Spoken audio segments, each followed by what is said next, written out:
Então, hoje em dia, acho que numa tentativa de não enlouquecer, eu busco conhecer o que posso, só para ver como é que estão as coisas e escrever sobre elas. Registrar o que vejo. Ou seja, com a chegada deles, veio também o tempo para as minhas férias. Significa que prefiro os dias de hoje? Não. Eu ainda posso ser morta a qualquer instante e estou sempre com fome. Mas esse é um efeito colateral no mínimo curioso. Eu me matava de trabalhar para poder curtir no futuro, sem saber que o futuro seria assim. Bem que diziam que o certo era viver o momento.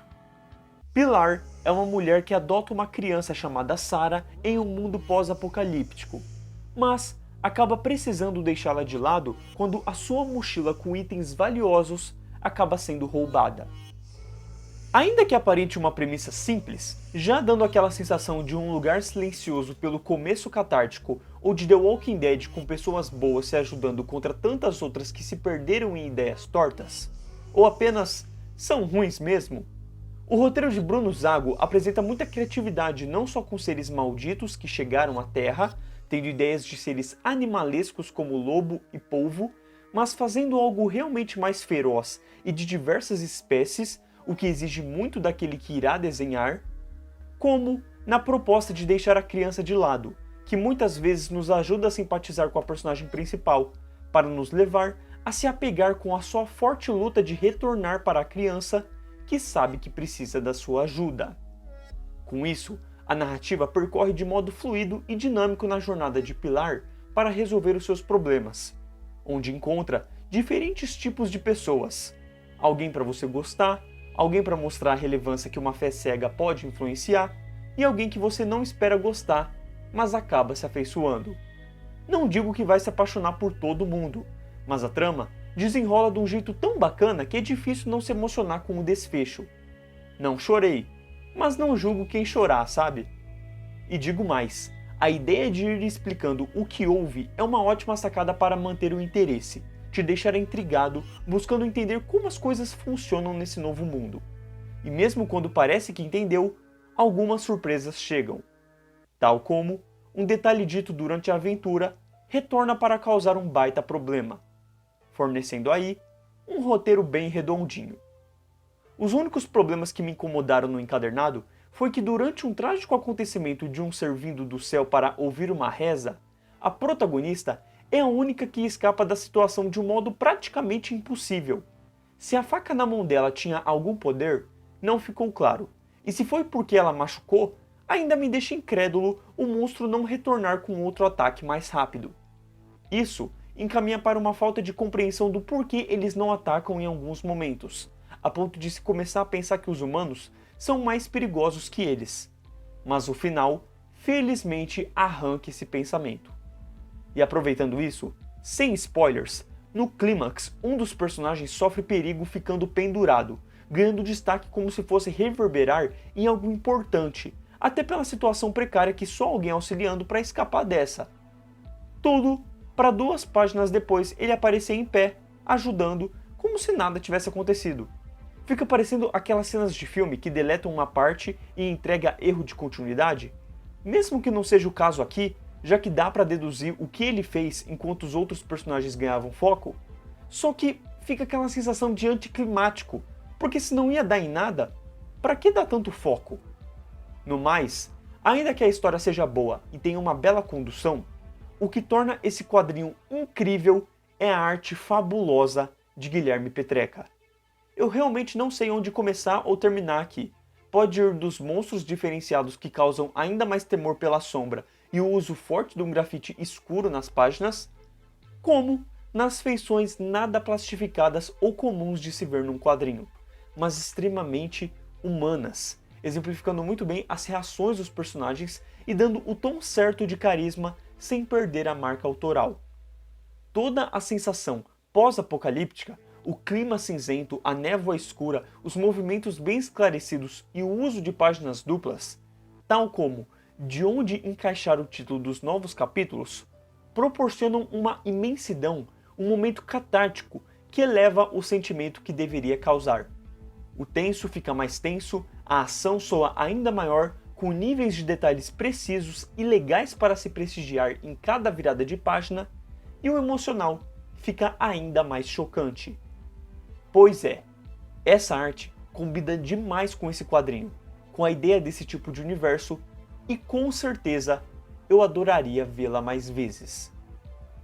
Felizmente, o encadernado não apresenta erros de gramática e nem de gráfica, o que me leva a apenas elogiar os extras trazendo uma ideia maior do que houve em relação aos monstros e às religiões anormais propostas. Mas que ainda me traz um incômodo por eu precisar ler uma explicação para compreender melhor os seres do que na própria história com mais de 100 páginas para tal. Ogiva é um ótimo quadrinho do gênero de ficção e ação, com um suspense e uma carga emocional bem dosados, nunca exagerando, mas tendo sim aqueles pequenos momentos de descrença da realidade. É uma baita porta de entrada para quem curte o tema e um belo início para um universo que pode ser muito explorado, seja em época ou com outros personagens. A arte maravilhosamente prende a atenção e seu lado preto e branco acaba por casar perfeitamente com a proposta, tal qual poder brincar com os momentos de choque e de puro terror. É um quadrinho sobre luta, esperança e perseverança. É sobre acreditar na espécie humana e ver uma luz no fim do túnel mesmo nos momentos mais sombrios.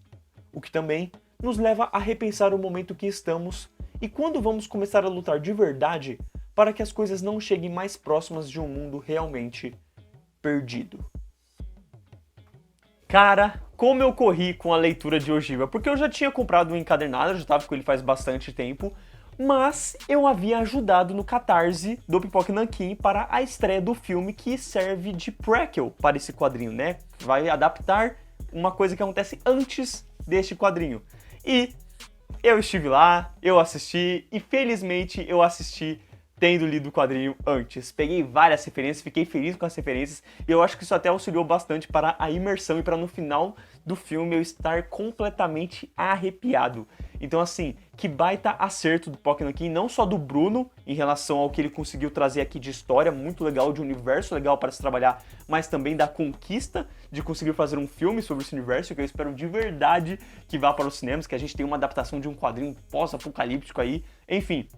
Eu gostei bastante do que eles fizeram aqui com a adaptação, né? Esse daqui é basicamente um storyboard sobre o filme que eles fizeram, tem várias curiosidades e, pô, enfim, muito bom. Não terminei de ler ainda, mas estou ansioso para finalizar. Eu voltei do trem lendo isso, gostei bastante. De qualquer modo, o quadrinho é muito legal, eu recomendo bastante que vocês comprem, não só por algo do Brasil, né, para apoiar um projeto brasileiro, mas também porque vai que isso aqui, filho, vira filme e tudo mais, você tem que estar ali antes do resto, entendeu? Já pega o hype antes do acontecimento. E, enfim, também já aguarda aí Ogiva 2, quem sabe, né, fica aí à espera, porque tem pano pra mais, né, tanto que eu falei, tanto pra poder ser uma continuidade do que acontece aqui, como também de falar de outros personagens de um outro momento, sabe, daqui 10 anos ou 10 anos antes, quando começou a parada toda. Enfim, eu acho que tem muitas possibilidades e se você já leu, deixe nos comentários o que é que você achou de Ogiva. Se você não leu, fica a recomendação para que não só você possa ter uma leitura agradável, mas também para que você fique preparado aí caso venha algo pro cinema futuro aí, dependendo, né? Vai que dá tudo certo. No mundo ideal, vai dar certo. E aí, a gente vai estar lá no cinema para prestigiar uma parada épica nos cinemas brasileiros. Enfim, é bom sonhar alto, não é bom? Não é bom? Não é bom? Enfim, de qualquer modo, foi um quadrinho muito legal, gostei bastante e aguardo o retorno aí, principalmente para ver a arte do Guilherme Petreca. Mano, eu adorei. Adorei que, aliás, quando eu fui ver isso aqui, eu ajudei para ver no cinema. E lá no cinema, teve uma hora que tava descendo os créditos do filme assim, apareceu a arte do Guilherme Petreca. Alguém gritou, ah, é Petreca! E aí todo mundo aplaudiu. Eu aplaudi com gosto. Falei assim, pô, esse cara merece muito aplauso. A arte desse homem é absurda. Enfim, é isso. Agradeço a quem assistiu o vídeo até aqui. E aguardo vocês no review da próxima semana de HQ. Valeu, falou!